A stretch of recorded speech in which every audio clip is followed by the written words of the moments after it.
Have you ever stood by the edge of a still, quiet lake at dawn?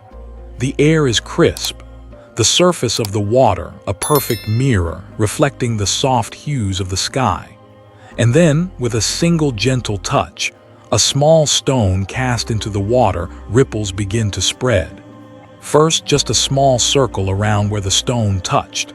Then, wave after wave radiating outward, reaching the farthest edges of the lake. It's a simple image, isn't it? But within it lies a profound truth about our lives. You see, the mind is like that still lake. Whatever stirs within it, a single thought, a fleeting emotion, a buried memory, sends ripples through the waters of our experience. And those ripples don't just stay contained within ourselves. They reach out, touching the people around us, shaping our words, our actions, our energy, and the very atmosphere we live in. A restless, anxious mind creates ripples of tension. An angry, bitter mind sends out waves of conflict. But a peaceful mind, a mind rooted in calm clarity, it creates ripples of compassion, of understanding, of quiet strength. And those ripples can transform not only our personal world, but the lives of those we encounter, often in ways we can't even see. Yet in the noise of our modern lives, we rarely notice these ripples. We move from one distraction to the next, swiping, scrolling, rushing through days packed with tasks and obligations. We might wake up anxious, carry that unease into our conversations, let it seep into our decisions, and before long, that subtle unrest spills over into our relationships, our work, our sleep. We snap at a loved one, lose patience in traffic, feel overwhelmed by the news, by expectations, by the gnawing sense that something's off, even when we can't name it. Most people believe peace comes from fixing the world outside, changing jobs, leaving a relationship, chasing the next source of pleasure or distraction. But what if the world you're experiencing isn't really out there at all? What if it's a reflection, a mirror, of what's happening inside your own mind? This isn't some abstract philosophy. It's a lived truth, one ancient spiritual traditions have pointed to for centuries. Buddhism calls it citta vipassana, the deep observation of the mind. Modern psychology refers to it as emotional contagion, the way moods and attitudes ripple through social groups like invisible currents. Whatever you name it, the principle remains. A peaceful mind brings peace to all things, not by forcing the world to conform to our wishes, but by radiating an inner stability so strong, so grounded, it transforms the atmosphere wherever we are. Imagine walking into a room where someone is seething with quiet anger. You feel it, don't you? It changes the air, tightening your chest, raising your guard. Now, imagine stepping into the presence of someone genuinely calm, not passive or indifferent, but deeply at ease within themselves. Their presence settles the space. Words slow down. Breathing softens. Tension begins to dissolve even if no one says a thing. That's the ripple of the mind at work, and it raises a question worth pausing for. What kind of ripples are you sending out into the world? Not just in your big moments, but in the quiet, unnoticed hours of your day. In your mornings before the world wakes. In your silent thoughts about a stranger you pass on the street. In your heart when you watch the news, or when your plans don't go your way. Because those moments matter. Each one is a stone cast into the waters of your life. And over time, the ripples you create begin to shape not only how others experience you, but how you experience yourself. Here's the beautiful thing, though. It doesn't take years of training or living in a monastery to begin changing those ripples. It begins the moment you become aware, the moment you stop, even for a breath, and notice, what's happening in my mind right now? What kind of energy am I sending into this moment? Awareness is the first ripple. From there, peace isn't some distant shore you need to swim toward. It's already present beneath the surface of the restless waters. It's always there, waiting for you to remember it. The ancient Zen masters spoke of this often. They said the mind is like a clear sky, and thoughts, emotions, and worries are like passing clouds. No matter how thick the clouds become, the sky itself remains untouched, vast, open, luminous. And so it is with your own awareness. Beneath every anxious thought, every surge of anger, every restless craving, there is a steady, unshaken presence. To find it is to find peace, not as a concept, but as a lived experience, as something you carry with you into the world. And when you do, something extraordinary begins to happen. The tensions of your relationships ease. Your days feel less hurried even when they're full. Struggles arise, but they don't consume you. And the people around you, without even knowing why, feel safer, calmer, more at ease in your presence. That is the ripple of a peaceful mind. And though the world may never stop being chaotic, though life will always bring storms, there's a refuge you can build right here in this moment. It begins now. Close your eyes for a breath if you can.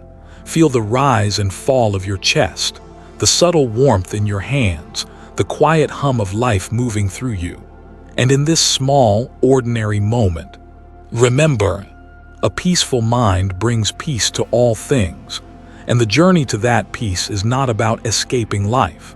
It's about showing up fully as you are, with clarity, kindness, and courage. Again and again, there's a quiet kind of power in stillness, not the stillness of an empty room or a sleeping town, but the stillness within a person, a steady, grounded presence that holds its shape, even as the world spins faster, even as storms gather, even as uncertainty looms just beyond the horizon. It's not detachment, not numbness, not pretending life's struggles aren't there. It's something far more courageous. A peaceful mind is the kind of mind that feels everything: joy, grief, anger, fear, and yet remains unshaken at its core. Like a mountain beneath passing clouds, it doesn't chase after each feeling. It doesn't crumble at every gust of wind. It witnesses, it allows, it understands, and in that understanding it finds freedom. But what does it really mean to have a peaceful mind? Most people think peace means the absence of problems, a life where nothing difficult happens, where the people we love never leave, where we never fail, where the future is certain and kind. But that isn't peace. That's fantasy. The Buddha himself taught that suffering is woven into the very fabric of life: birth, aging, illness, death, gain and loss, praise and blame, pleasure and pain. They come and go like the changing of seasons. No one escapes them. So if peace can't be found in controlling the outside world, where can it be found? It lives in how we hold the world inside us, in how we meet each moment, in the stories we tell ourselves about what's happening. A peaceful mind isn't free from thought. It's free from being controlled by thought. It doesn't cling. It doesn't resist. It lets things be what they are without dulling the sharp edges of experience, but also without being cut by them. Imagine sitting by a river. You watch the water move past, sometimes fast, sometimes slow. Leaves float by, twigs, maybe even pieces of debris. Now imagine each thought, each feeling you have, as one of those objects drifting down the current. Most people, without realizing it, reach into the river 1,000 times a day. Grabbing one thought, holding onto a memory, fighting against a worry, chasing a desire. They never stop. And so the mind becomes turbulent, restless, crowded, exhausted. But a peaceful mind watches the river. It lets the leaves float by. It knows that clinging to every branch or chasing every ripple is what creates the suffering.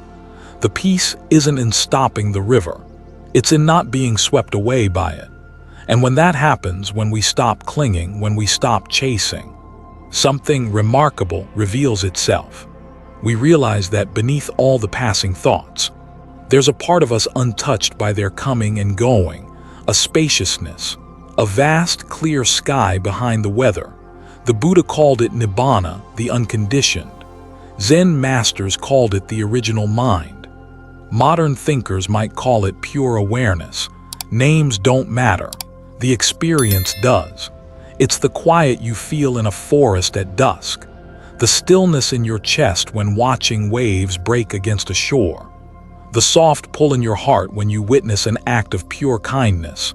That's the texture of a peaceful mind. It's not passive. It doesn't mean we stop feeling or caring or dreaming. It means we engage with life from a place that isn't desperate, defensive, or grasping. And in that space, we act more wisely, speak more kindly, see more clearly. Not because we're forcing ourselves to, but because when the mind settles, compassion rises naturally, like spring water from the earth. But here's a truth you might not expect.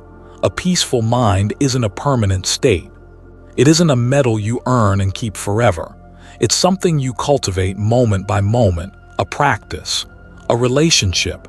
There will be days you'll feel agitated, reactive, impatient. You'll forget. You'll lose your footing, and that's okay. The work isn't in never falling.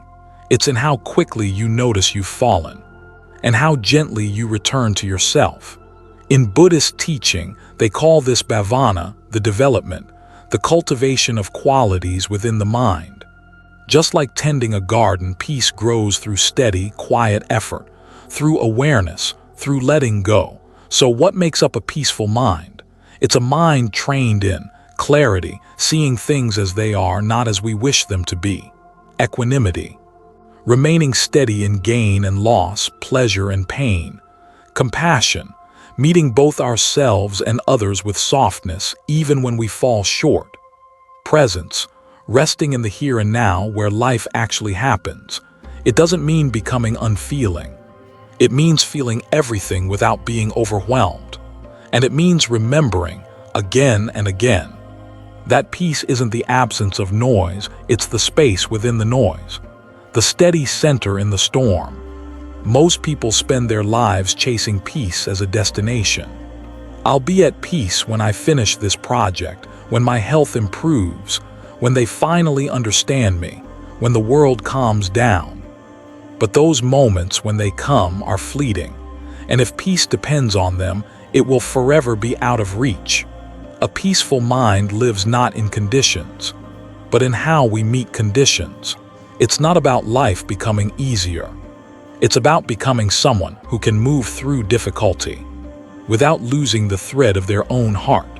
And if that sounds impossible, remember this, right now in this very moment, beneath your busy thoughts, beneath your racing pulse, beneath whatever weight you're carrying today, there is a quiet within you.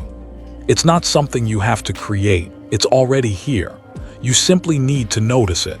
A single breath is enough to begin. And from here, we'll step closer, not by chasing peace, but by remembering how to uncover it. Because every mind holds the capacity for stillness.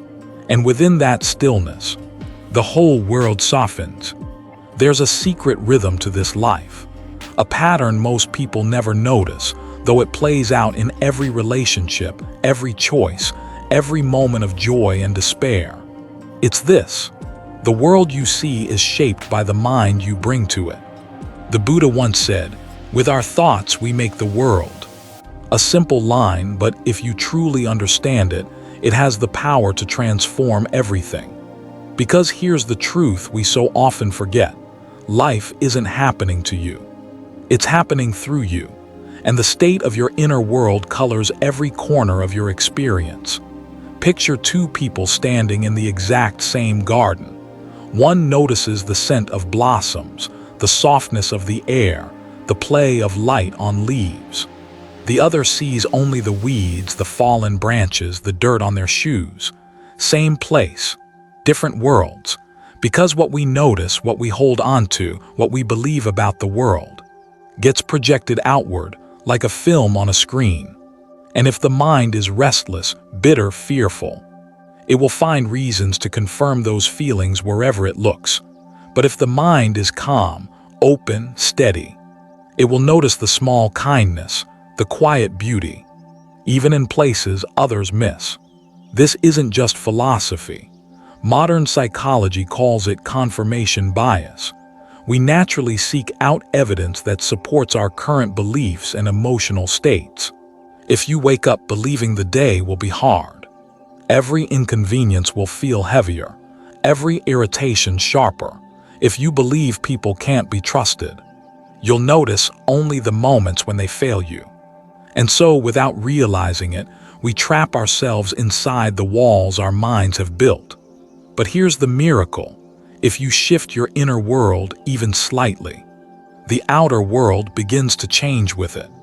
Not because the world itself transforms, but because your relationship to it does. In Buddhist teachings, this is called mind precedes all things.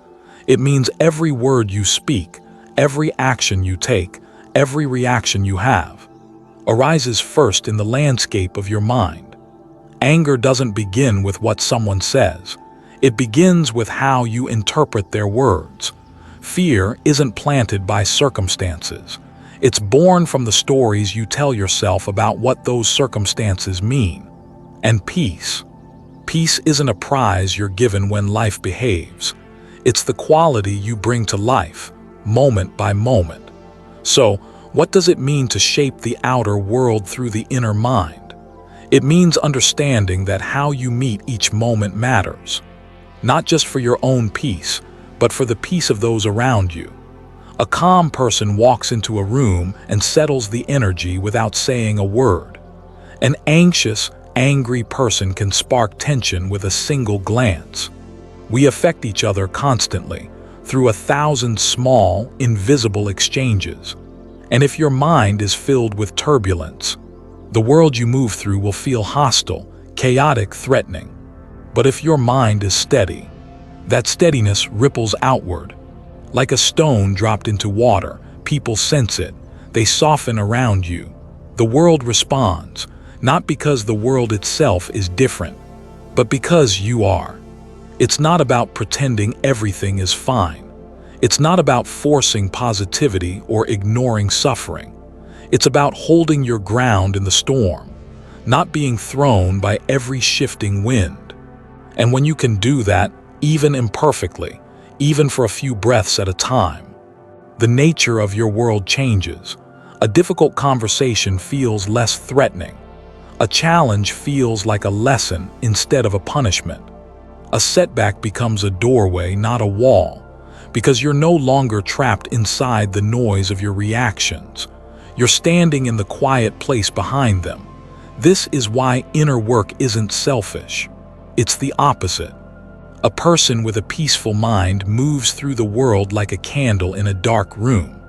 They light the way for others, not by forcing them to follow, but by showing them what's possible. When you heal your own bitterness, you no longer pass it down. When you soften your anger, you interrupt a cycle that may have stretched back generations. When you choose calm over chaos, kindness over cruelty, presence over distraction, you leave a mark on the world, whether or not anyone notices. And over time, those marks matter. The Zen master Thich Nhat Hanh once said, "Peace in oneself, peace in the world." It sounds simple, but it's the work of a lifetime, because the truth is, we cannot control the world outside us, but we can tend to the world within. And the more skillfully we do that, the more beauty, clarity, and compassion we'll find reflected back in the places we thought were broken. So the next time you find yourself waiting for the world to change, for people to treat you differently, for circumstances to improve, for the road ahead to smooth itself out, and look inward, ask yourself, what am I bringing to this moment? What kind of world is my mind creating right now? And is it the one I wish to live in? Because that, more than anything else, will shape the world you wake up in tomorrow. And as we'll see in what follows, the turmoil you feel inside isn't just yours. It spills into everything you touch, everyone you meet. But that also means when you learn to quiet that turmoil, when you heal the restless mind, The world around you begins to soften in ways you couldn't have imagined. And there, real peace begins. It would be beautiful if inner peace were a permanent state. If once you tasted it, it stayed unshaken, undisturbed, like a clear, still pond untouched by wind. But life isn't built that way. We don't live in monasteries high on mist-covered mountains. We live here, in a world of ringing phones, unpaid bills, difficult conversations, and 1,000 tiny demands pulling at the edges of our attention. And so even for those who glimpse that peace, keeping it is another story entirely. The Buddha taught that suffering begins with attachment, and in truth, it's these invisible attachments to certain thoughts, expectations, emotions, that quietly erode our peace without us even noticing. Like small pebbles tossed into a still lake, they send ripples across the mind. And before long, what was calm has turned restless. So what are these barriers that disrupt our inner peace? Let's name them. Because what you can name, you can begin to soften. The first, and perhaps the most persistent, is attachment to control. We live with the quiet illusion that if we just plan carefully enough, work hard enough, anticipate every possible outcome, we can shape life to our will. But life, as you've noticed, doesn't care much for our plans. People leave, jobs vanish, health falters, rain falls on days you prayed for sun, and each time the world defies our expectations, a tension rises. We resist what is. We argue with reality, and in that gap between what we want and what life offers, peace slips away. The masters remind us, peace isn't found in controlling the storm, but in learning to rest within it, to loosen our grip on outcomes, to meet each moment not with a clenched fist, but with open hands. Another quiet thief of peace is attachment to identity. We spend our lives constructing a fragile image of who we think we are. Smart, kind, strong, successful, spiritual, and we guard this image like a fortress. Any challenge to it, a criticism, a mistake, a failure, feels like a crack in the foundation. But the problem isn't the criticism or the failure. It's our unwillingness to let the image break. The truth is, you are not the roles you play, not your job title, not your social media bio, not even your name. You're something far quieter, the awareness beneath it all. And when you stop clinging so tightly to who you think you should be, peace has room to rise.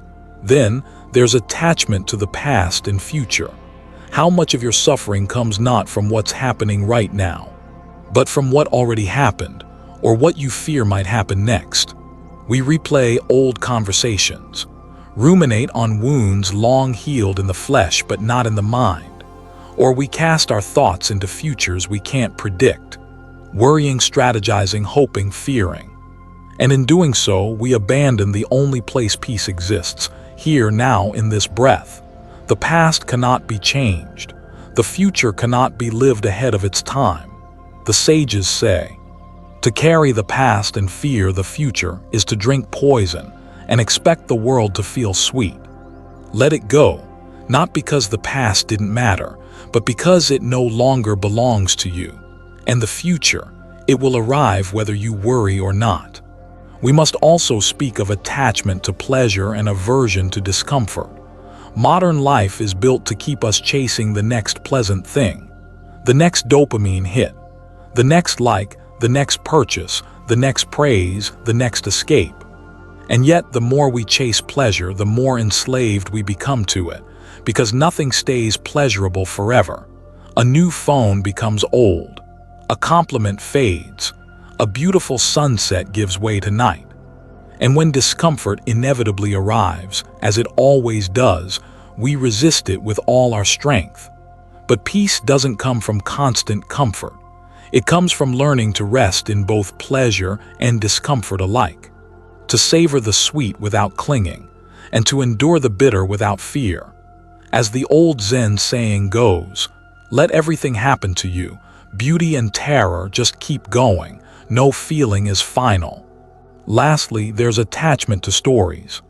We're all narrators of our own lives, and often it isn't what happens to us that steals our peace. It's the story we tell ourselves about what it means. I failed, therefore I'm worthless. She left me, therefore I'll never be loved. This bad thing happened, therefore the world is against me. But these are just stories, and stories can be rewritten. The mind loves to attach meaning where there is none. It invents villains, builds tragedies out of ordinary events. And the moment we believe those stories without question, we become prisoners of them. The way out: notice the story, name it, and then gently set it down. As the Zen master Suzuki Roshi once said, leave your front door and your back door open. Allow your thoughts to come and go, just don't serve them tea. These, then, are the barriers, not outer obstacles but inner habits. Quiet attachments to control, identity, past and future, pleasure and pain, and the endless stories we tell ourselves. And the beauty is, the moment you begin to notice them, they lose a little of their power. You don't have to wage war against them. You don't have to be free of them forever. You only have to see them clearly. And peace begins to return, like light in a room you didn't know had grown dark. And so as we move forward, we'll begin to explore how to gently dissolve these barriers, not by force, but by awareness, by the steady practice of turning inward, and by discovering the timeless tools the Buddha and countless seekers have left us for this very journey. Because peace isn't given, it's reclaimed, one small, clear moment at a time. It's a gentle truth, one easy to forget in a world obsessed with quick fixes and instant solutions. A peaceful mind is not something you find, it's something you grow. It isn't a destination you reach by sheer effort or luck. It's a garden you tend, a quiet space you nourish each day with simple, deliberate choices. And like any garden, it begins with soil, the ground of your awareness. The Buddha taught, the mind is everything. What you think, you become. If you fill it with noise, resentment, comparison, and endless craving, it grows restless. But if you fill it with understanding, gratitude, and steady presence, peace begins to take root. So how do we begin? First, with the simplest and yet most overlooked of practices, stilling yourself. We spend so much of life reacting, chasing, defending, predicting, escaping. But peace lives in the pause, in the moments between the doing. In the simple act of sitting quietly, doing nothing, allowing the mind's frantic waves to settle. You don't need a mountain cave. You don't need incense or perfect posture. Right now, wherever you are, place your attention on your breath. Notice the rise and fall. Feel the air cool as it enters and warm as it leaves. This is not a ritual. It's a remembering, a return to the place you always carry within you. From this stillness, we begin the practice of awareness, noticing the mind's habits without judgment, watching the thoughts rise and pass like clouds crossing an open sky. You'll see your attachments, your aversions, your ancient stories.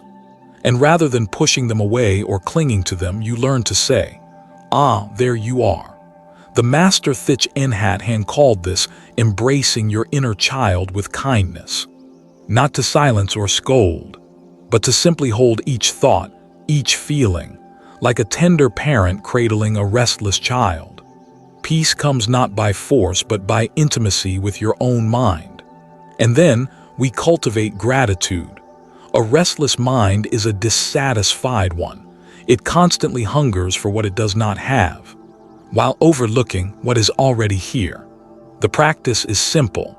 Each morning before the world's demands arrive, think of 3 things you're grateful for, not grand things. Small, ordinary blessings, the softness of your pillow, the warmth of sunlight on your skin, the steady beating of your heart. The masters remind us, gratitude turns what we have into enough, and from enoughness, peace quietly blossoms. Next, we plant the seeds of compassion. The Buddha taught that a mind consumed by anger or hatred can never be at peace. That to wish harm upon others is to drink poison and expect them to suffer. But compassion, it's not weakness, it's not approval of wrongdoing. It's the steady, courageous choice to recognize that every being, no matter how lost, suffers. And in understanding this, we loosen the grip of resentment. We soften the sharp edges of judgment. Whenever someone harms you or stirs unrest within you, try silently offering them a simple blessing. May you be free from suffering. May you find peace, not for their sake alone, but for your own. Because a heart heavy with hatred has no room for peace. Then comes letting go. This may be the most difficult and the most freeing. We cling to ideas, to expectations, to old wounds and imagined futures. But peace arrives when we realize holding on hurts more than releasing. Letting go isn't forgetting. It isn't pretending it didn't matter. It's choosing to stop carrying what was never meant for you. As the Zen saying goes, let go or be dragged. Each time the old thought, the old fear, the old blame rises, notice it, bow to it, and set it down. Peace isn't the absence of storms, but the ability to stop clinging to the branches as the wind blows. Finally, we cultivate presence. A peaceful mind lives here, not in the past, not in some imagined future. It lives in the softness of this very moment, in the sensation of your feet on the floor, the coolness of evening air, the quiet pulse of your own breath. Every time the mind wanders, as it will, as it must, gently, kindly return it to now. Presence isn't a discipline of perfection. It's a practice of beginning again, and again, and again. Each time you return, peace greets you like an old friend. And so to cultivate a peaceful mind is to cultivate a life of pauses, of noticing, of gratitude, of compassion, of letting go, of presence, not grand gestures, not dramatic awakenings, but quiet choices made 1,000 times a day. And slowly, like the first green shoots after a long winter, peace begins to grow. You'll find it in unexpected places, in the smile of a stranger, in the hush before dawn, in the softness you grant yourself after a mistake. And one day, without fanfare, you'll realize the peace you sought was never outside you. It was the nature of your own heart, waiting patiently for you to remember. Now, as our path continues, we'll begin to understand how this peaceful mind doesn't just serve you, but how it subtly, beautifully transforms the world around you. For when your inner landscape softens, everything you touch is changed, and that is where we'll go next. There's a quiet, often overlooked truth that ancient teachers have whispered for centuries. The state of your mind becomes the state of your world. We imagine that our thoughts are private, that what stirs within us stays contained. But every emotion, every reaction, every word ripples outward, touching everything it meets. And those ripples, they shape lives. When your mind is agitated, restless, or angry, it colors your words, your gestures, your silence. People around you feel it even if they can't name it. Ever stepped into a room after an argument and felt the air thick with tension, or been uplifted by a stranger's calm, gentle presence, without a word exchanged? This is no accident. It's the unseen but profoundly real ripple of mind to mind, heart to heart. The Buddha once said, "As a candle can light 1,000 others without shortening its life, so happiness never decreases by being shared." And peace is no different.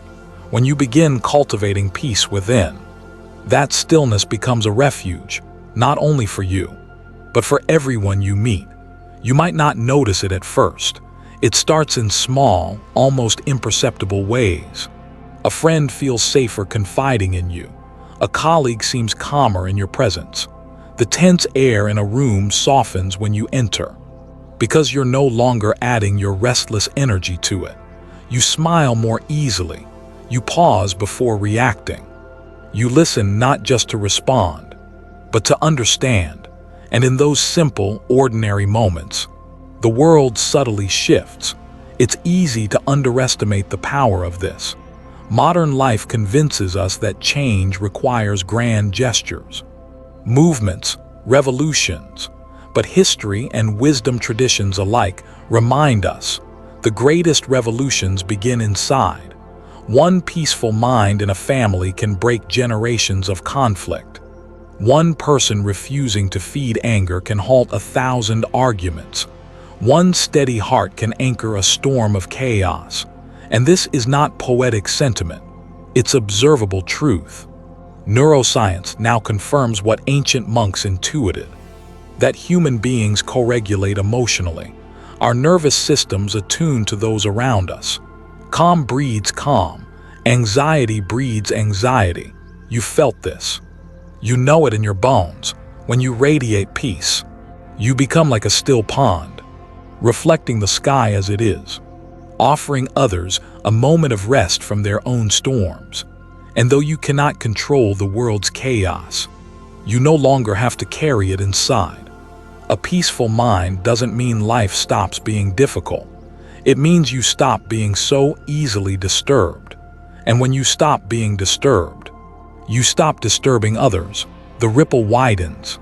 Your children, your partner, your coworkers, the stranger in the grocery line. They feel it. They might not know what changed, but something about your presence makes them breathe a little easier, and slowly, they too begin to soften. They begin to respond, not from fear, but from steadiness, not from defensiveness, but from understanding. This is how peace multiplies, not in declarations, but in daily, quiet, unnoticed acts of inner stability. The masters taught that when a single lotus blooms on a still pond, its fragrance fills the air for miles. You become that lotus, the fragrance of your presence, offering calm in a noisy, restless world. And though you may never know how far your ripples travel, they move through space and time in ways no one can measure. A kind word to a stranger might soften a grief you'll never see. A steady, calm reaction in conflict might interrupt a chain of violence stretching back generations. A peaceful mind becomes a living offering, and what you offer, you receive. It's not just others who benefit.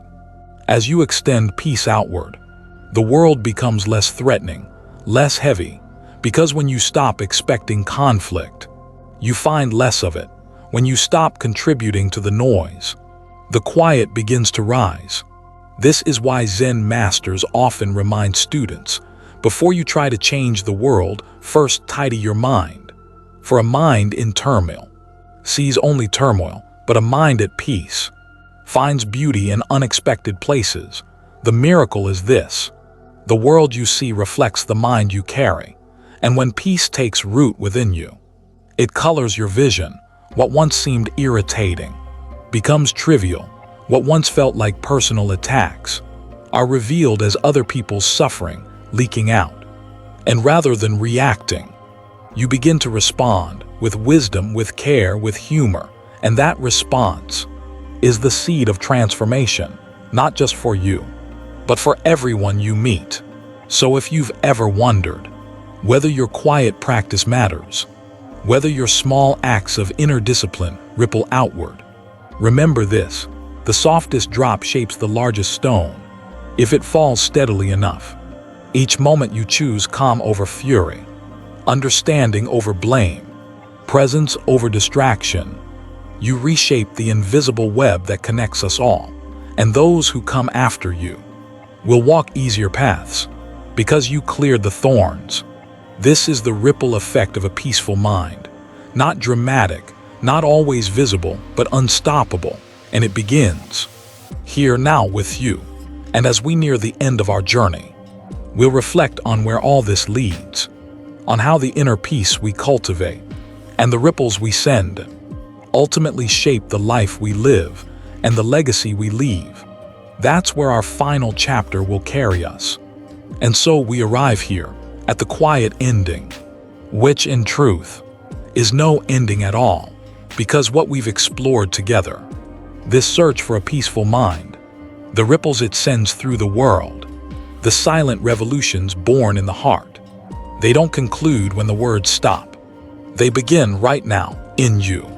The ancient wisdom keepers, the ones who sat beneath trees and beside rivers, who watched the flicker of their own minds, like a candle flame in the dark. They knew this secret.